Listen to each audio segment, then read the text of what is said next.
Welcome back to another episode of Plants by Jasmine. I'm Jasmine, and this is a journey. I am working my way from a plant mom to a plant collector, and I've been touring tons of plant shops here in the Denver area and other states as well. Today, we are going to go over the Hoyas that I've had thus far, what I've learned, and then the research that I've done to try to make sure that I can keep them alive.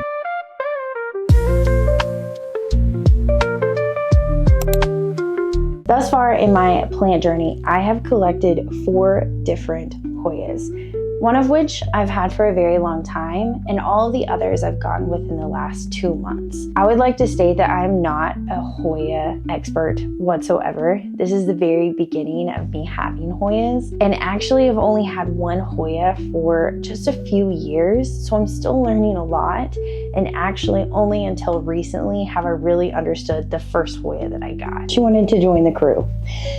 She was scratching at the door, and she was in here earlier and then decided she wanted to come back, so she's gonna be hanging out, I guess.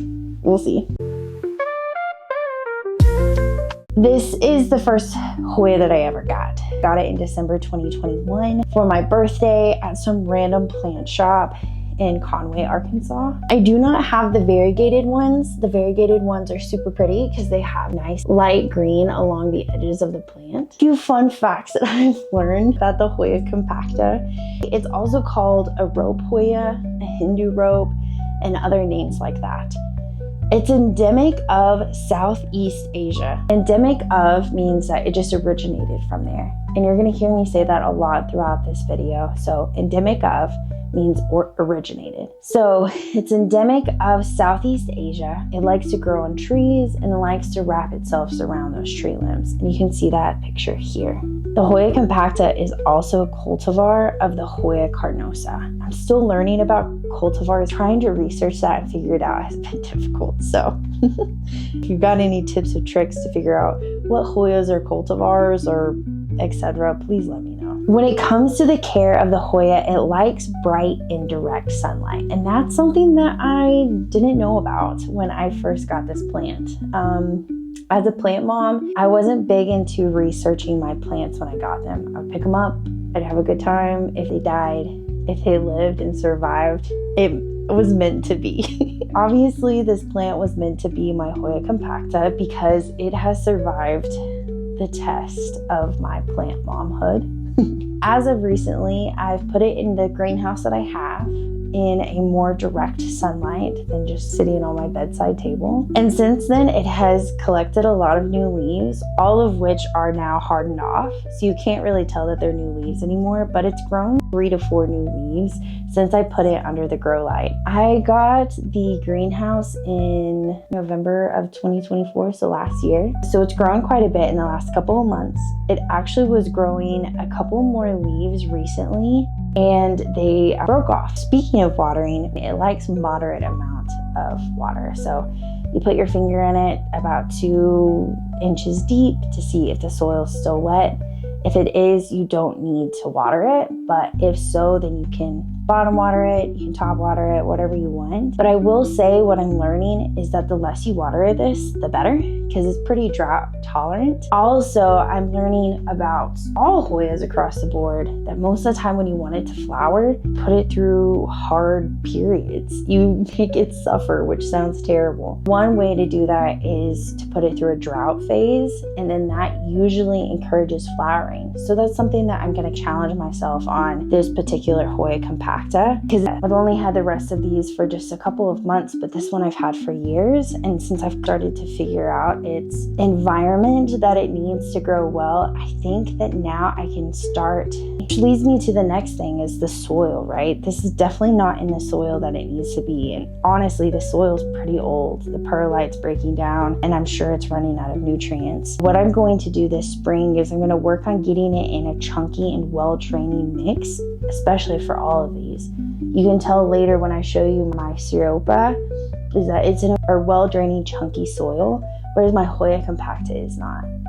So once I'm able to get it in that the correct soil and the correct lighting with a nice drought period, I think I can get it to flower. So keep an eye out here in the springtime. So I'm thinking like April, May, June, because I'm in Colorado. Spring is extended farther into the year than March, April, May things. My Hoya Compacta, or my rope Hoya, it's doing really well, and I'm super excited to see what it does this year as I've started to figure out what it needs as far as the environment to grow well. So this is a Hoya Myrmecopa big leaves, and this is a plant that I'm kind of still trying to figure out. So here it is. It's actually just hanging out in this terracotta pot, but you can see it's got some really pretty leaves.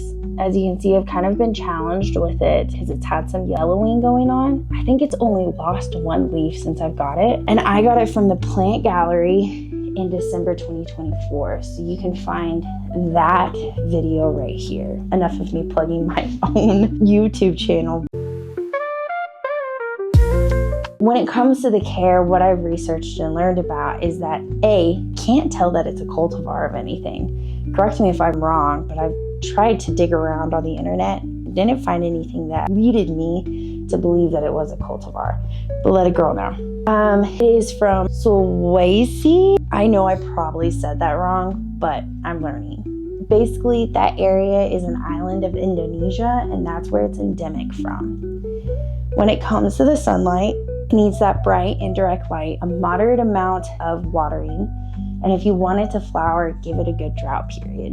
And it also needs that chunky, well-draining soil that it's already in, thanks to the plant gallery. I've been doing a little research on it as well. I've put it in different spots in my house trying to figure out what the heck it needs, because I started freaking out when I started to see that the leaves were yellowing, and so I was like, what does this plant need? I need to figure it out. So when I first got it, I put it in the greenhouse with more of a direct sunlight, that artificial light from my Branham grow lights, and that's when it started to yellow. So I was like, okay, I think it's either A, getting either too much or too little light, and then B, I'm either watering it too much or too little. What I found is it needs a moderate amount of watering and probably leaning more towards a drought type watering routine. What I did is I moved it over closer to my Eskimo, where I have a grow light that's on the wall, but it's also against a east facing window. I know that it's getting good morning light, but then it's also being supplemented with a grow light since it is winter, and I'm still trying to figure out what this plant needs. I'm watering it much less, and I'm providing it, I believe, an adequate amount of sunlight. What I can say is since I moved it a couple weeks ago to where it is currently hanging out at, when it's not right here, is that the yellowing of the leaves has slowed down. So it's a good thing. So I think it was a combination of both, that I was watering it too much and that it was getting an odd amount of sunlight, not the sunlight that it needed. It seems perkier and it seems happier. And right now I can tell that it's not thirsty because the leaves aren't bendy at all. Got these nice thick leaves, right? It's a lot different than the Eskimo over here, that they're kind of small. We're hoping that this guy does pretty well. I think it's gonna survive my care, which is super nice. So that's the second Hoya that I've collected within my journey. The third Hoya that I've collected along my journey is the Hoya Krohniana Eskimo. And this guy is so beautiful. I got it from the Denver Plant Club, which I adore. Kim was super helpful in helping me find what plant I wanted to get for my collection. But this is the Hoya Eskimo.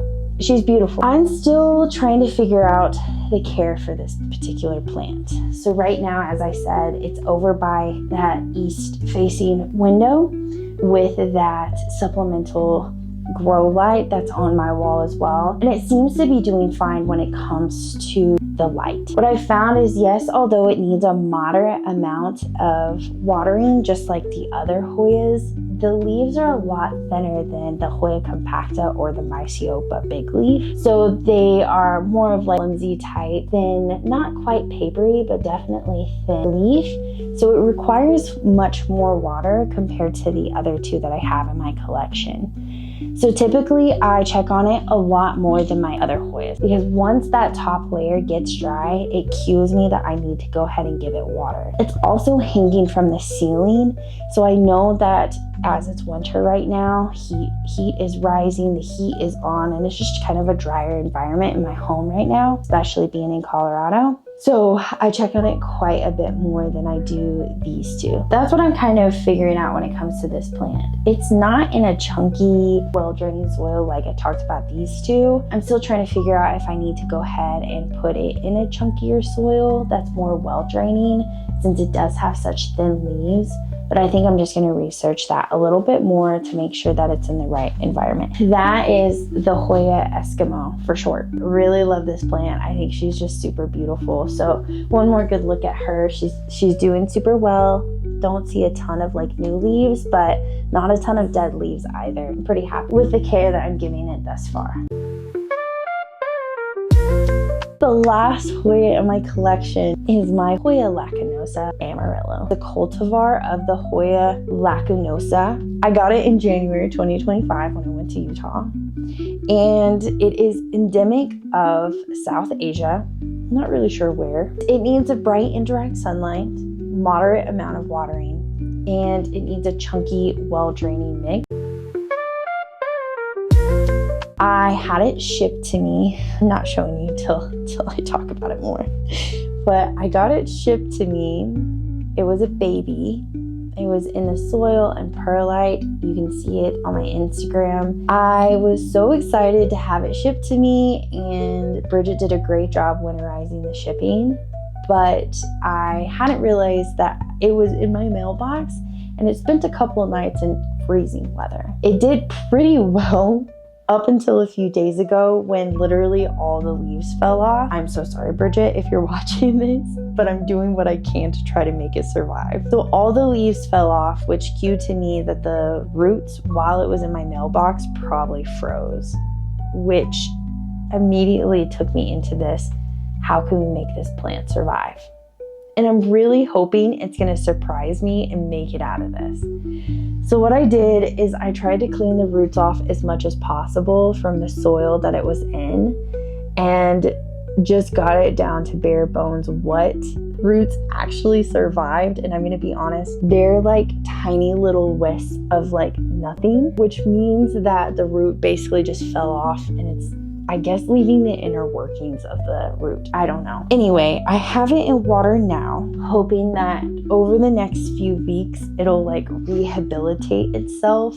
Of course, I put it in clean, filtered water from my Brita, which is super nice. And then it's in my greenhouse, and I'm hoping that that will give it the environment it needs to support that root. I felt super disappointed in myself that I let it sit in the mailbox that long. Super disappointed because I was so excited, and it came from such a wonderful human being. Of course, Bridget was so understanding and so kind and has been supporting me along this journey. So I will keep you guys posted on how it goes. It's been kind of sad just seeing it go from what it looked like when I saw it at the shop to where it is now. But again, I'm just hoping that it surprises me big time and can start getting roots going, and then I can keep it alive. I'm gonna need some hope here.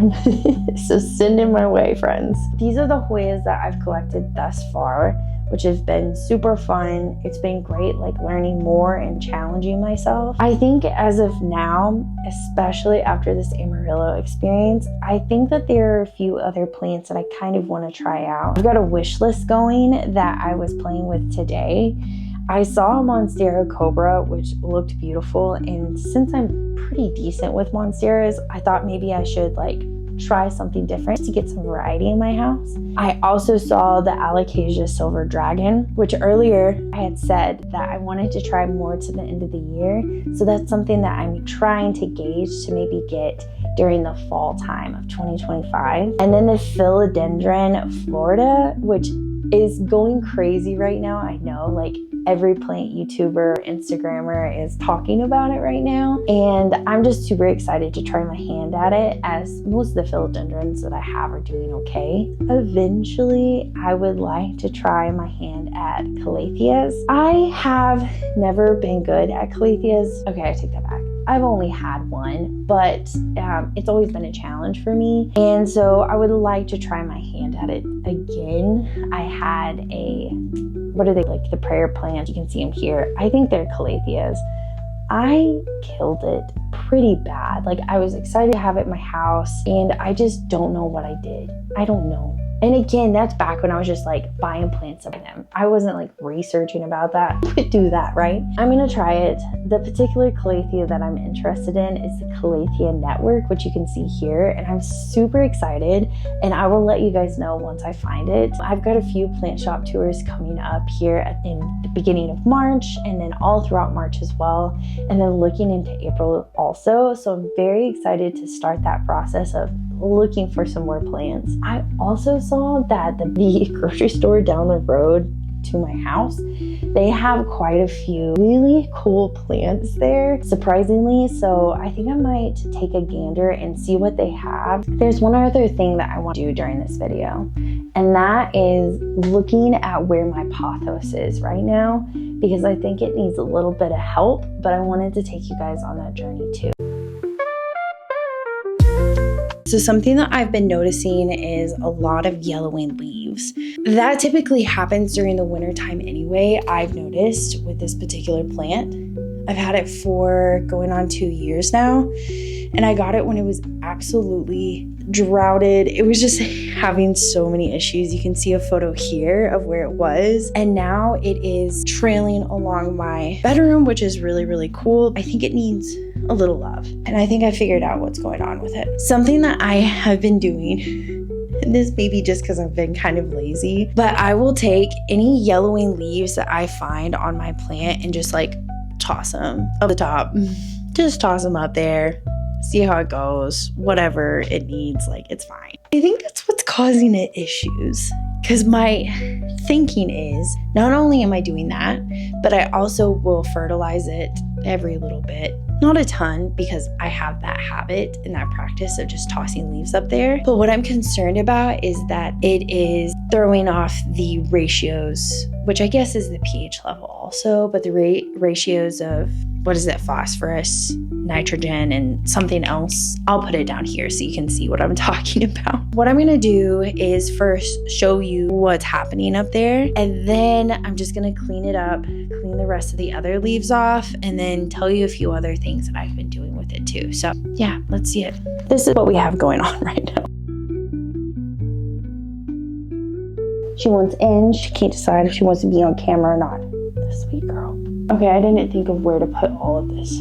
Okay, let me show you what I did. I cleaned it up. That's a huge difference. I think that these leaves are gonna do a little bit better. So today we covered all of my Hoyas that I've collected up to this point, including the Hoya that I collected in 2021. Also just went over what I've been doing with my pothos and just a quick cleanup of all of the leaves that I have put in the soil thus far. I just wanted to say thank you so much for another amazing episode here on PBJ. I look forward to doing another plant tour soon, so please keep an eye out for that. Otherwise, I'll see you on the next one. Bye.